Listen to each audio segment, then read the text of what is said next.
साल 2025 हवाई यात्रियों के लिए पिछले एक दशक का सबसे खतरनाक साल साबित हो रहा है। सिर्फ 7 महीने में ही कुल 500 से भी ज्यादा लोगों को हवाई दुर्घटनाओं में अपनी जान गंवानी पड़ी। बोइंग के सबसे सुरक्षित माने जाने वाले 787 ड्रीमलाइनर सीरीज के प्लेन के साथ हुए इस हादसे ने दुनिया को हिला दिया। लेकिन आखिरकार इतने ज्यादा हादसे हो क्यों रहे हैं? क्या हवाई यात्रियों की सुरक्षा पहले से कम होती जा रही है? ये है खौफनाक हवाई हादसों और कम होते भरोसे की पूरी कहानी। जो कि नियमों के अनुसार एयरपोर्ट के इतने पास के इलाके में उसे 200 फीट से ज्यादा की ऊंचाई पर नहीं होना चाहिए था, यानी कि यह हादसा रुक सकता, अलग अलग कर दिया होता। यानी कि इंसानी गलती की कीमत 67 लोगों को अपनी जान देकर चुकानी पड़ी। इसके बाद जून के महीने की 12 तारीख को एक ऐसा हादसा हुआ जिसने पूरी दुनिया को हिलाकर रख दिया।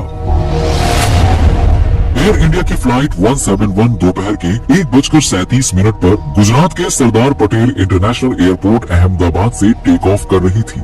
टेक ऑफ के लिए प्लेन ने रनवे पर दौड़ना शुरू किया और कुल 62 सेकंड्स तक रनवे पर रोल करने के बाद 1:38 और 39 सेकंड्स पर प्लेन ने रनवे से टेक ऑफ किया। लेकिन बदकिस्मती प्लेन का इंतजार कर रही थी। टेक ऑफ के कुछ सेकंड्स के अंदर ही रहस्यमयी कारणों से प्लेन के फ्यूल स्विच ऑफ हो गए और प्लेन के इंजन तक फ्यूल पहुंचना ही बंद हो गया।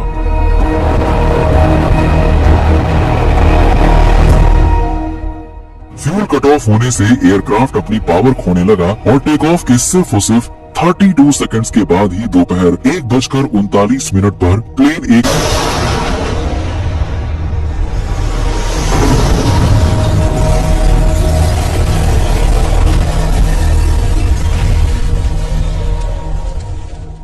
इससे पहले कि लोग कुछ समझ पाते, प्लेन में मौजूद 1,26,000 लीटर फ्यूल में ऐसी आग भड़की जिसने सब कुछ राख में बदल दिया। हादसे में 260 लोगों की सांसें हमेशा के लिए थम गईं। बाद में सामने आई कॉकपिट वॉइस रिकॉर्डिंग में एक पायलट दूसरे पायलट से पूछता है कि तुमने फ्यूल कट ऑफ क्यों किया? इसके बाद दूसरे पायलट का जवाब था, मैंने ऐसा कुछ नहीं किया। अब सवाल यह है कि अगर दोनों पायलट्स में से किसी ने भी एयरक्राफ्ट के फ्यूल स्विच को ऑफ नहीं किया था, तो फिर फ्यूल स्विच अपने आप कैसे बंद हो गए? हादसे के पीछे एयरक्राफ्ट के इक्विपमेंट्स में आए मैकेनिकल फेलियर को जिम्मेदार। 50 के बाद से ही हवाई यात्राएं बड़ी संख्या में दुनिया भर के लोगों द्वारा पसंद की जाने लगी थी।